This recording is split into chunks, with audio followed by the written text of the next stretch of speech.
A billionaire saw his ex-girlfriend, whom he had left 6 years ago, while she was waiting for an Uber with 3 children who looked just like him. He didn't know that they were actually his ex's children. Paul had just finished a meeting in one of the plazas. One of those typical meetings, long, exhausting, and full of pretenses. Everyone acted as if they were saving the world. In truth, he only wanted to leave as soon as possible. He got into his bulletproof SUV, gave his usual instructions to the driver, and pulled out his phone to check messages as they crawled through a heavily congested street. Without much enthusiasm, he looked out the window. And that's when he saw her, Martha, his ex, standing on the sidewalk in front of a pharmacy, holding a torn shopping bag, dressed simply, with an expression of sheer exhaustion. With her were 3 children. Children. They looked so much alike. The same eyes, the same mouth, the same expressions as they looked around as if waiting for someone. And those eyes, they were Julian's eyes. Impossible. Impossible. He suddenly leaned forward, trying to see more clearly, but a car abruptly pulled in front and blocked his view. "Stop," he shouted at the driver. Surprised, the man braked. Paul opened the door, stepped out, and immediately searched for the woman in the crowd. His heart felt like it would burst. It was her, Martha, and those children. After a few minutes, he saw her crossing the street, holding the 3 children by the hand, getting into a gray Uber. Paul froze. He didn't know whether to chase after her, call out, or stay silent.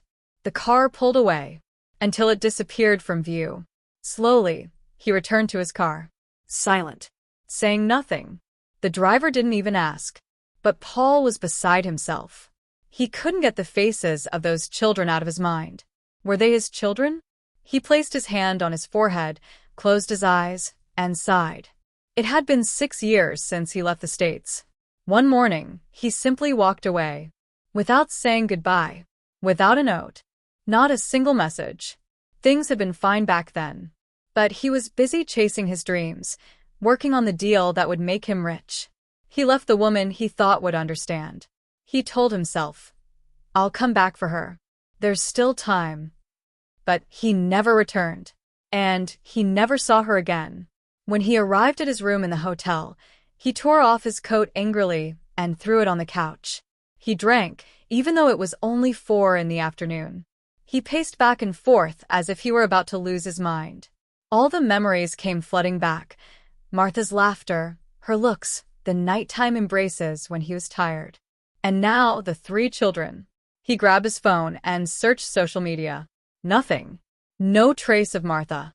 It was as if the earth had swallowed her whole. And that shook him even more. Because even though he had tried to forget Martha back then, he had never truly forgotten her. He opened his laptop, logged into a private folder, and looked through old photos. Martha at the beach. Martha in the apartment. Martha in pajamas, laughing with her mouth full of popcorn. Until he reached a photo where Martha hugged him from behind, her chin resting on his shoulder. She had taken the photo herself on her phone. He stared at it for a long time, bit his lip hard. He knew what he had to do. He picked up his phone and made a call. "Driver, I need to find someone. Her name is Martha Ortega. I don't have an address. The only thing I know is she's in the States, and she has 3 children. Anything else?" "Yes. They might be my children." Silence on the other end. "Understood, sir," driver replied, then hung up. Paul looked out the window. Thousands of lights. Thousands of people. But tonight, only one thing mattered. He didn't know if Martha was angry at him, if she hated him, or if she had long since forgotten him. But one thing was clear. He couldn't live with an unanswered question. If those 3 children were his, everything would change. The next morning, Paul woke up early. He had slept poorly. The same dream repeated again and again. The image of the woman in the street, with those children. Deafening. Painful. When he arrived at the office, he walked straight past his employees, ignoring them. He went directly into his office, closed the door, and sat facing the window. The whole city bustled with its normal life.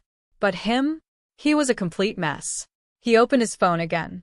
Searched. Scrolled. Typed Valeria's name. Not a trace.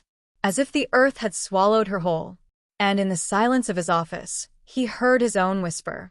I'll find you, Valeria. And this time, I won't leave without an answer. To be continued in the first comment.